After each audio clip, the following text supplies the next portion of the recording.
Yeah, so it was really a great, I mean, this conference reminded this TIFR days again, and both Deepak and Mustan gave us a lot of freedom and also, I guess, taught us way to work. I mean, personally, I owe them a lot. I mean, like what I am today, I think a lot goes back to them, basically. So with that, let me just start my talk. So today I'm going to talk about a novel freezing transition that occurs in this famous barrier crossing problem of diffusing particle. So this was a work done in collaboration with Satya. Okay. So I think this audience, I mean, I'm sure most of the people know that what is this escape problem is, but nevertheless, let me just remind you, if in case you have forgotten. So imagine that you have this potential well, and then there's a barrier. Okay? So there is a Brownian particle or many non-interacting Brownian particle at the bottom of the potential. So the question you want to ask is, what is the rate at which this particle escapes through this barrier? Okay. So this is basically the Langevin equation for a single non-interacting Brownian particle, and the scales are basically this potential barrier height, or in other words, if you write the potential as a function of x, then the position of the barrier, and this thermal energy. Okay. So this question you want to ask basically, what is the rate, this denoted by kappa of A, at which this particle crosses the barrier, which is of relative height delta U. Okay, so this celebrated Kramer's problem is a cornerstone of fundamental physics with applications in, I mean, almost all areas like physics, chemistry, biology, mathematics, and probably it goes back even beyond. Okay, so Kramer's estimated this rate way back in 1940. In fact, there were people before Kramer's also who did similar calculations. And so what they assume is that, okay, assume that this barrier height is quite large.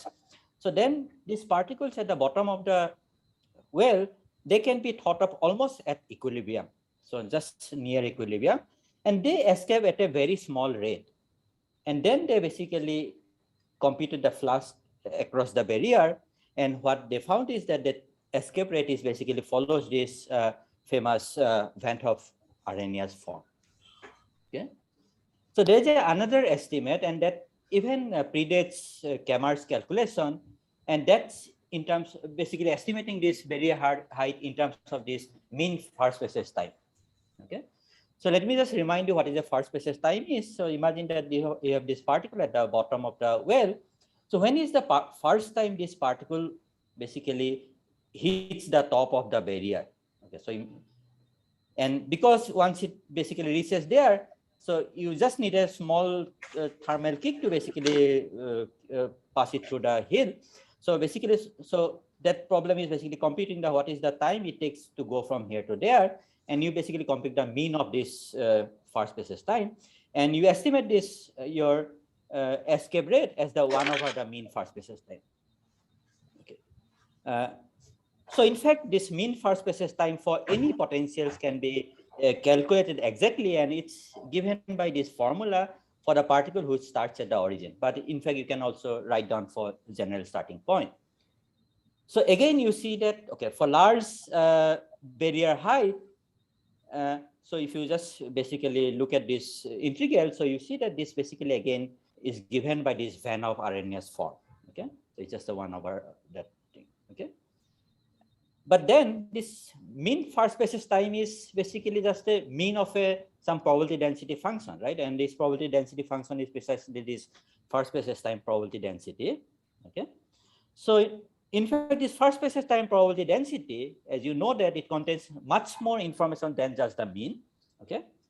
And the first spaces time probability density, you can also look at its cumulative probability density, which both contains the same information because we can just go back from one to another. And this cumulative first spaces time probability is known as the survival probability. And for a sufficiently confining potential, so the survival probability, so survival probability means that you start with that origin.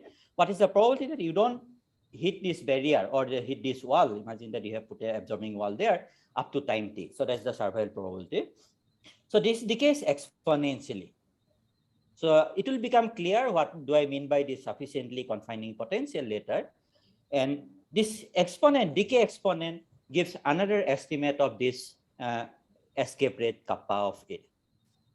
So while this mean first spaces time, TA, so it can be computed exactly for arbitrary potential U of x, which I have shown in the previous transparency.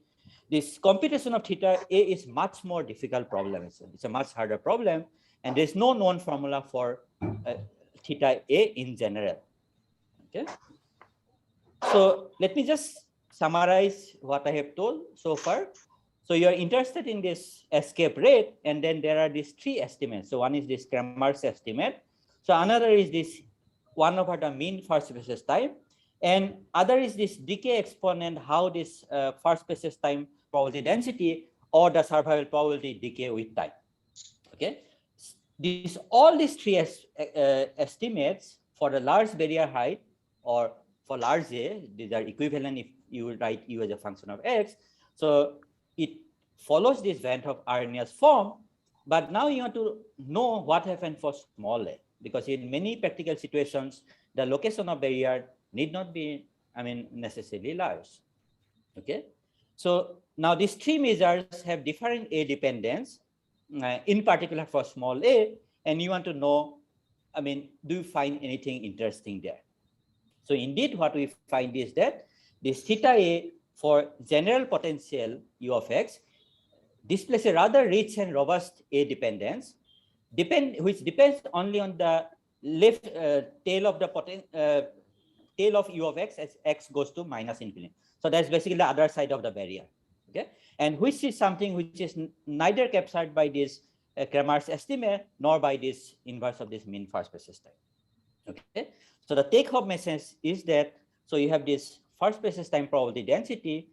So you look at the cumulative first spaces time probability density, which is called the survival probability, and it has this exponential decay with time for sufficiently confining potential. Again, I'm going to tell what is this sufficiently confining potential means, and we are interested in this theta of A. So now, so what we find is that, so is just the right hand side, this is okay, so this is this potential, and so this is where the barrier is, and because this right side doesn't matter what is this thing, so I just put a absorbing boundary here. So you are interested in basically finding that when is the first time this particle hits this boundary, its probability distribution, or not hitting it, which is the survival probability. And so what we find is that depending on this left tail of U of x, it has three qualitatively different behaviors. If this U of x increases faster than mod x, so this is this one, so what you find is that this theta of A increases monotonically as you decrease A. So you notice that this dashed line is 1 over the mean first spaces time. So although they are quite similar for large A, so they differ. Okay. On the other hand, if this potential increases as mod x as x goes to minus infinity, so you find something very interesting. So what you find is that your theta A increases monotonically as you decrease A, and then it freezes to a value at some particular A equal to AC. So it just increases and then it just becomes steady. Okay. Of course, 1 over the mean first spaces time it has no signature of this kind of freezing thing. And in the third case, if it decays slower than, if it basically increases slower than the mod x, so then what we find is that this theta of x is exactly equal to 0. So which means that basically your first spaces time probability distribution doesn't have this exponential decay with time. So it can either have stress exponential decay or power law decay, as I have shown it in this plot basically. Okay. So let me just, since I have given you the results now, so let me just walk it through the argument. And it's a very nice argument, I think.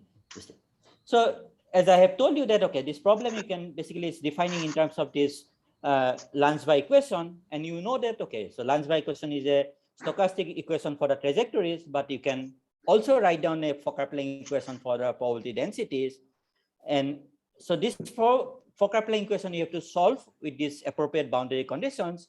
And in this case, the appropriate boundary conditions are that at the where the barrier is, there your probability is 0. So it's an absorbing boundary condition at x equal to a.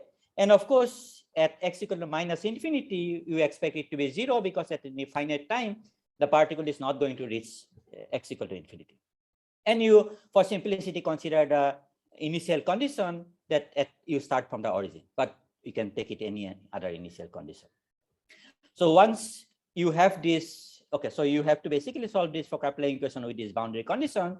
And once you solve this, basically you can write down the survival probability by just this integrating this Fokker-Planck, probability density function from minus infinity to a. Okay. So while this gives you the answer, it's not very illuminating. I mean, it doesn't tell you that, okay, why this kind of behavior should happen. Professor, so you have 2 more minutes. Yes, I'll just finish it. Yeah. So there is another way to look at this problem. So if you just make a transformation basically from p of x to psi by this transformation, then what happens is that this psi just solves this Schrodinger equation. So it becomes a quantum problem which solves this Schrodinger equation. And this new quantum problem is basically quantum potential is related to this classical potential by just this one. And for that classical initial condition, you have this quantum initial condition, and this the absorbing condition basically corresponds to again this one, that your wave function must vanish at x equal to a. So now you know that in the quantum problem now, given a Hamiltonian, so you have a spectrum for the Hamiltonian. So therefore, you can write down this wave function. You can express in the eigenbasis of the problem. So here E, this summation also includes the if you have a continuum spectrum basically. So it's just a symbolic summation. And where this E is just the eigenvalue of this problem. So these are the eigenvalues of this quantum Hamiltonian, which is given by this one.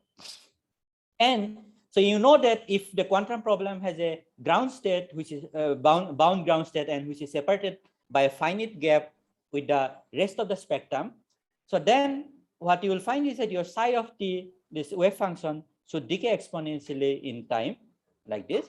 So therefore, your p, which is related to the wave function by this, it also decays exponentially, where E0 is just a ground state energy.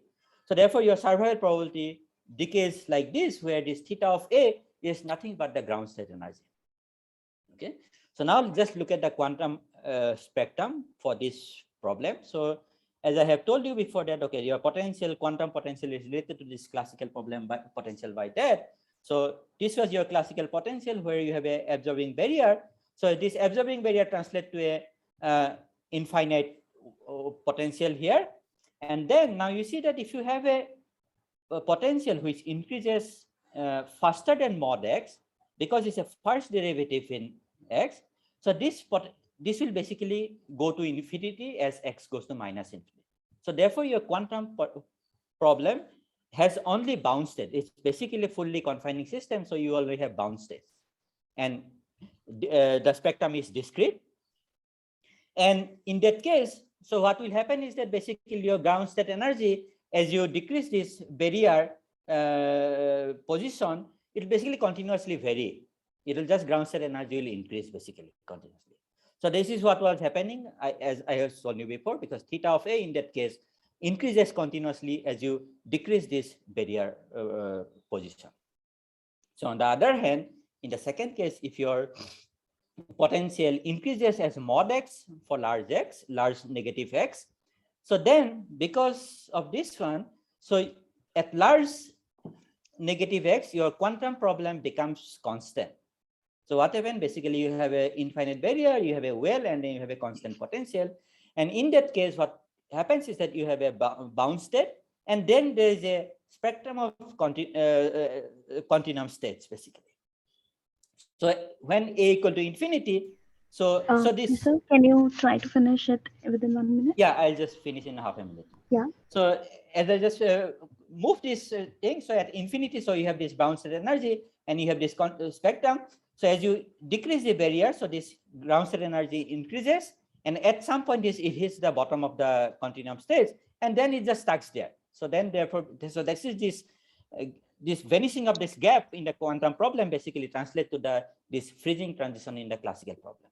And what happened in the case where your quantum potential, when it is basically increases slower than mod x, so your quantum potential goes to 0 as x goes to minus infinity. So in that case, you only have continuum states. So therefore, theta of A is 0. So either basically your psi of x, it goes either power law or stress exponential. So to conclude, basically what we said that this decay exponent, which characterizes this decay of the either the first basis probability or the survival probability, it shows rather interesting behavior. In particular, it shows this novel freezing transition, where as you basically decrease this barrier position, this theta of A increases monotonically, and then at some point it freezes to a critical value, and then it just stays there, which is basically completely missed by this any of the other estimates of this barrier crossing problem, barrier crossing ratio. Yeah, thank you very much for your attention. Okay, thank you for this interesting talk. We are a little short of time, but okay. So there is one question in the chat box from Rajarshi Chakrabarti. What happens when the dynamics is underdamped? I mean, in the XV space, there is a Kramer's version for the underdamped motion as well. So you should expect the similar thing, even the underdamped case. Even with inertia? Sorry? Even with inertia, because you have inertia. No? Yeah. I think I understand the problem. Yeah, but I think you should probably because then you'll have a real Fokker-Planck with X and V, not a smaller Chisky.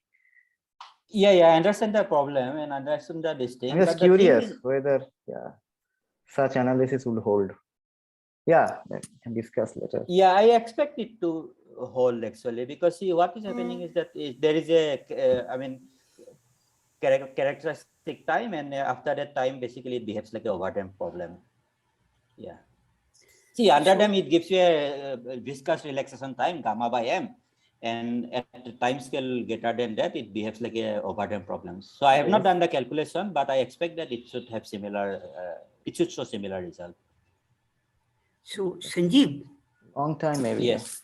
For the 1D problem, there is if there is an attractive potential well, there is always a bound state. Yes. No. So that is what I'm telling.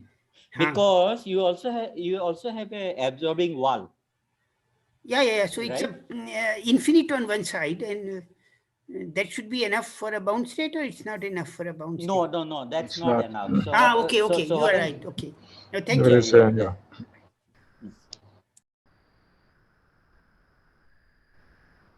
Okay, so let's thank Professor Sanjib for this wonderful talk.